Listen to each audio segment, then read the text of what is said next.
Evidence shows that the COVID-19 pandemic has exacerbated the health inequities that already existed and threatens decades of hard-won public health gains, including improvement in HIV prevention and treatment. Hello and welcome to another episode of The Last Mile with NACA. I am Adesuwa Osui. The COVID-19 pandemic and actions taken in response to it has had far-reaching consequences on other diseases and economic growth. How did the focal agency saddled with the responsibility of managing HIV and AIDS in Nigeria handle the complexities that come with the pandemic, such as lockdowns, physical distancing, and overburdened health system? Keep watching.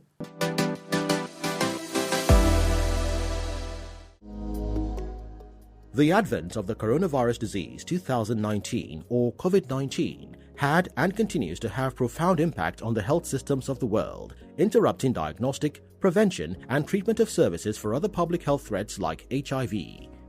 This threw a spanner in the works temporarily for the National Agency for the Control of AIDS, NACA, as it was faced with managing HIV amidst restrictions put in place to mitigate COVID-19. At the beginning, there was lockdown, and virtually everything was affected. Every sector, including the economy, was affected by COVID-19. Likewise, our national response in terms of our ability to test individuals and link them up with treatment suffers at the beginning. However, that lasted only for less than 2 months. From the time the lockdown was enacted to the time we were able to come back. And that comeback for us was a very big one. The COVID-19 pandemic and associated lockdowns led to several innovations and ingenuity in HIV response by NACA. One of such is the integrated services. We devised what we call integrated services. And integrated services, somebody who goes out in the community looking for HIV will also look for, in addition, COVID-19 as well as tuberculosis.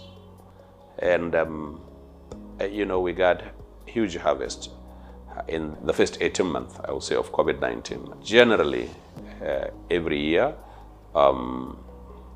we find about 50 to 60,000 new cases or newly identified people who before do not know about their HIV status, or they know about HIV status but they have not been on treatment. We usually identify about 50 to 60,000 to bring on treatment. Over that period of 18 months, we identified 350,000. So that was huge, and it was phenomenal. In fact, that feat has never been seen with any country globally before COVID-19 and also during COVID-19. And this is despite COVID-19. Home delivery of medications to people living with HIV was another strategy that helped put Nigeria as the most resilient country under the US President's Emergency Plan for AIDS Relief, PEPFAR. At the peak of it, where there was lockdown, people could not go out to get to health services. In fact, there was a lot of emerging issues because it was a novel virus, so much that we didn't understand. So we had to work with a community of people living with HIV for people to continue to get their stock of medication, even at home. So we work with community of people living with HIV, especially NEPWA Nation, who were like community pharmacists, picking up the agency helped them to get passes to be able to move around during the lockdown. And those who would have been out of stock and not be able to take their medication, and with all of the other complications setting in, that was prevented. And amongst all the PEPFAR countries, Nigeria became the most resilient because we used our established structure to ensure, and we were working along with our COVID-19 colleagues. The agency also supported the Presidential Task Force on COVID-19 and Nigeria Center for Disease Control in the COVID-19 response. When COVID found Nigeria, I believe in the early 2020, it was a very confusing period for everybody the world over. And at the height of it, NACA came in to propose that its experience be adopted to manage the COVID response, or at least to be informed by the experiences of HIV, and that had worked. Now, in that respect, there's also something else that NACA did at the height of it. There were problems making sure that there were enough testing centers. Laboratories were not existing. Algorithms were not set up. But guess what? HIV lab centers all over the country have been conducting tests using the same equipment. So what NACA had to do with the cooperation of our American collaborators, PEPFAR, CDC, US CDC, they agreed that their lab infrastructure for testing people of HIV could actually be utilized for testing. So it's like you do tests for HIV maybe in the morning, and then in the evening you can do testing for COVID. Infrastructures that were developed for HIV response have been here with us for the last 20 years. And over the last 20 years, we have developed the infrastructure to a level that reliably supports the HIV response. If those infrastructures were not available, it would have taken long for those equipment to be moved to Nigeria, install and train individuals how to use them before they start using them, and we start getting results out of it. But thank God, these infrastructures, especially the laboratory infrastructure, the human resource for health, were already here on ground. And Nigeria hits the ground running in terms of its response to COVID-19, courtesy HIV infrastructure that is in place already. We had a number of officers of the agencies deployed to work with NCDC.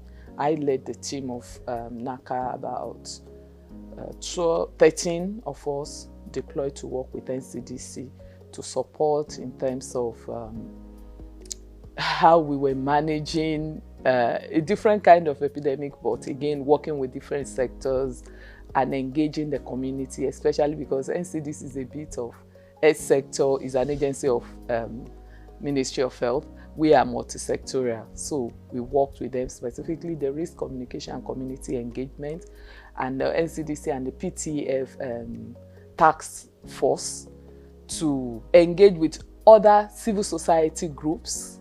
We work a lot with civil society players in responding to the HIV epidemic. So we worked closely with them as government to government partners. We were part of the technical committee, the weekly, even daily, at the peak of the epidemic, we were having daily briefings, meetings, before it became weekly EOC meetings. We were attending and working and developing protocols. Our officers were working with NCDC officers. And more importantly, there were volunteer workers. People living with HIV at the various community levels are organized. They have community groups. These community groups were also mobilized to become people who made communities aware of the dangers of COVID. In those days, doing contact tracing, being able to actually bring people who are COVID positive to places where they will get attention. So in many ways, at the height of this response, HIV and NACA and the work that we do became kind of, I should say, an arrowhead of how the response to COVID should be managed. NACA, in conjunction with the United Nations, European Union, and the Federal Ministry of Women Affairs, also deployed the Risk Communication and Community Engagement Project, which is under the UN Basket Fund support to the national COVID-19 multi-sectoral pandemic response. The One UN Basket Fund is actually hosted by UNDP, in Nigeria, and it has about more than 12 donors, 12 different donors, governments, and even private sector of Nigerian origin. Yeah. So the biggest donor to the basket fund is EU. Yeah. The European Union contributed well over $50 million to the basket fund. Yeah.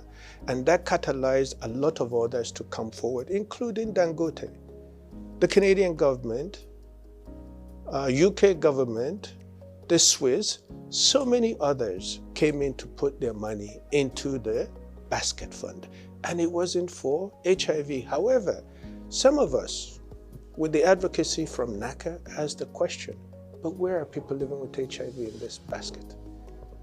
What about vulnerable communities who may not be heard easily in this arrangement? What about people in remote locations? Yeah. So we proposed that we should give 3 things to them. One is the information they need to mobilize themselves at the community level.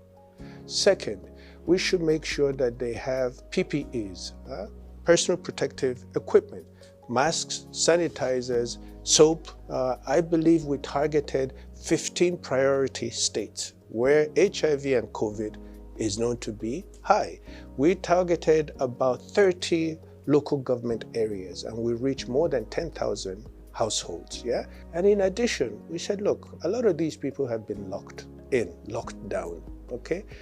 Unable to go and pursue their livelihood, unable to look after themselves. So we made sure that there was a cash transfer, okay, up to 25,000 naira per beneficiary to ensure that this period is somehow managed and that they are able to mitigate the harmful sides of the control measures that we've had to undertake to control the COVID pandemic. Nigeria's response to COVID-19 has also benefited the HIV response. One thing we've suffered at the beginning when we're sharing the infrastructure, the human resource for health with COVID-19 is that our staff and the structures we have were overstretched. But with time now, you see, we've moved from, let's say, 27 facilities or laboratories where such tests were done, when COVID-19 initially struck, to about 100 of them now, which means after COVID-19, or even now, we can use these labs to test for HIV virus, which is a very good development, especially with our quest now for sustainability, where we want states to own their response. There is no state now in Nigeria that lack capacity to do HIV viral load, courtesy of this expansion of infrastructure that was brought about by COVID-19 epidemic. Though COVID-19 caused a minor setback at the onset, NACA has rebounded strong and is still very well on track with its target of ending HIV by the year 2030.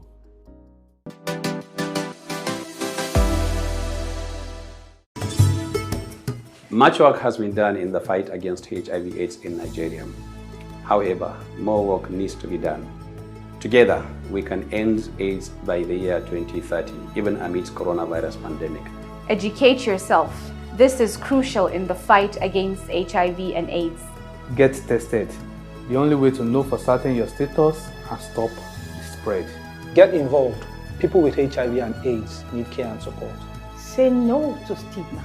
Stigma prevents people from getting tested and those living with HIV from treatment. Spread the word. The more we educate others about the disease, the better we can fight it. Adhere to COVID-19 prevention protocols, wear a face mask, and maintain physical distance in public places. Remember, only united can we defeat HIV to finish and end AIDS by the year 2030. Get tested today. Let's fight HIV to finish in Nigeria.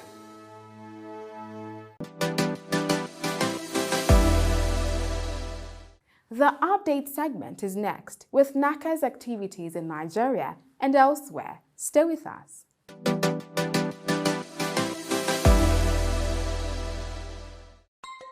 The National Agency for the Control of AIDS, NACA, in collaboration with the Federal Ministry of Health, UNFPA, and UNICEF, recently launched an HIV prevention dossier.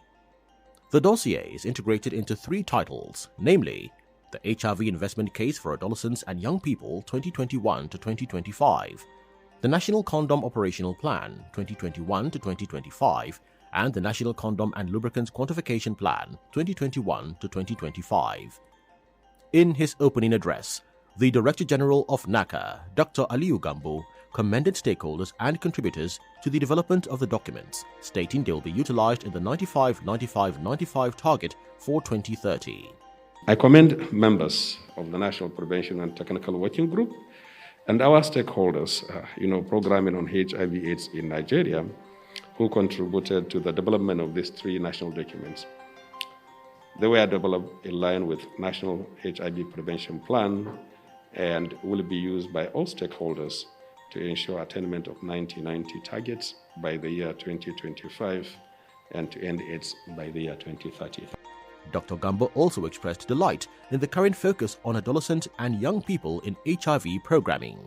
It will be impossible to control HIV without stopping HIV transmission. Treatment at best can give us 60% of that.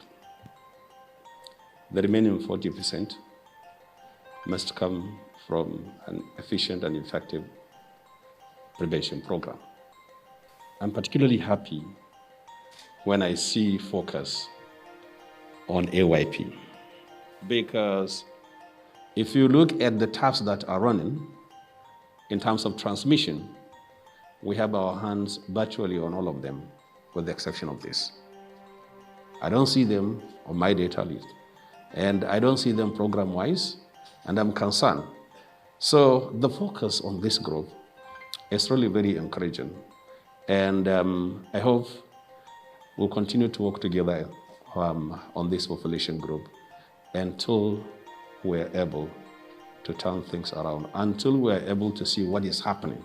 Goodwill messages were delivered by representatives of program partners as well as departments and agencies of government present. Good day, greetings to NACA and the entire UN agency who have led this process.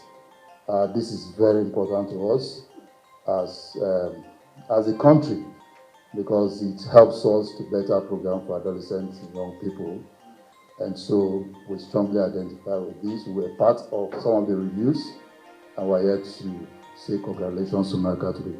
On behalf of my colleagues through the various State Ministry of Health and FCT, we are going to collaborate actively with the SACA in the state while working through the CSOs and other organizations and individuals in our states, so that this work that have been done will be translated into reality.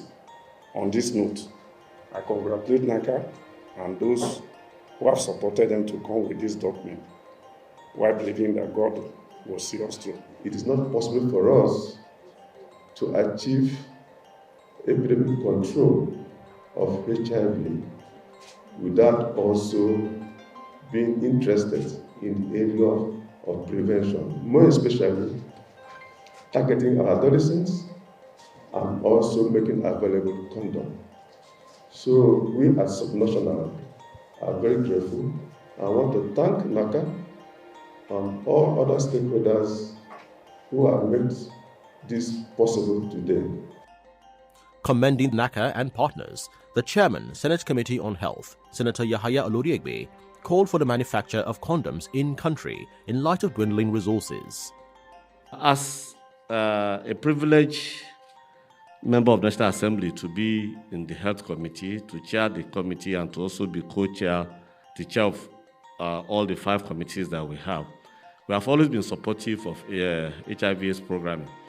So and I want to assure us that we'll continue to do this. But what I want us to see is that we have to look inward.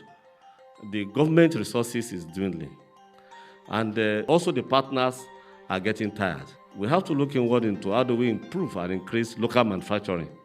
We can't be dependent as a country on importation, Because as you know, condom is not only a preventive bullet or tool for preventing HIV/AIDS, but it also has significant effect in preventing other STDs as well as preventing unwanted pregnancy. And Nigeria should be part of the global community in terms of researching to get better and better quality condom that will not reduce what I'll call the pleasure, as well as also being effective in doing the work it has to do. The Director, Reproductive Health Division of the Federal Ministry of Health, Dr. Kayode Afolabi, who was represented by Zainab Garba, a Chief Nursing Officer, lauded the documents, stating that they will herald efficiency and effectiveness in the health system. All of us know that integrating family planning or reproductive health services into HIV services is something that is cost-effective, and it will also lead to efficiency in the health sector. I want to commend NACA and all the partners who helped to support the launch of these documents. These documents will go a long way to ensuring that we get what we're supposed to be doing right. Furthermore, integrating these services will lead to more efficiency and effectiveness in the health system, as all individuals will have access to sexual and reproductive health services, irrespective of their status. Once more, I want to commend everyone that contributed to this great occasion, and to also assure you that the department will always be there to lend its leadership support and also all that you need to achieve your goals.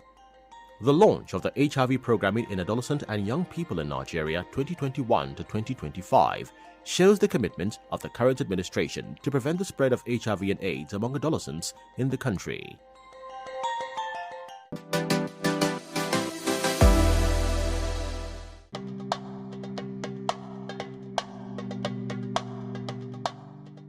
What we want people to know is that there is an act against HIV stigma and discrimination. And the act has two components. There is the jail component, there is the fine component of it. So it can be both, actually, depending on the gravity. People with HIV live normal life. They work as productive as any member of the community. And among them are intelligent people, hardworking people. Why should we discriminate against them? If we stigmatize people and we discriminate, it puts them away from our hospitals. It prevents them from coming to our facility to know their status. It prevents them from coming to our facilities to take these medications that are very helpful. So stigma is a number one enemy for us in fighting HIV disease and in controlling HIV disease. And we will be all out against it.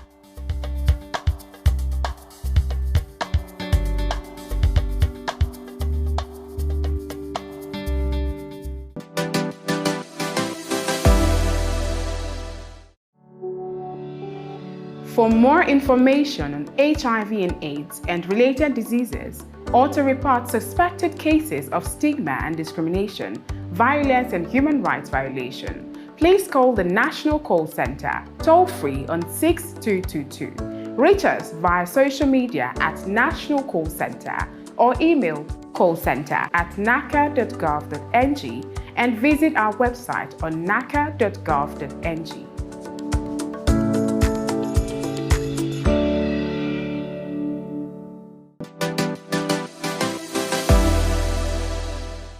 And that's our package for this week.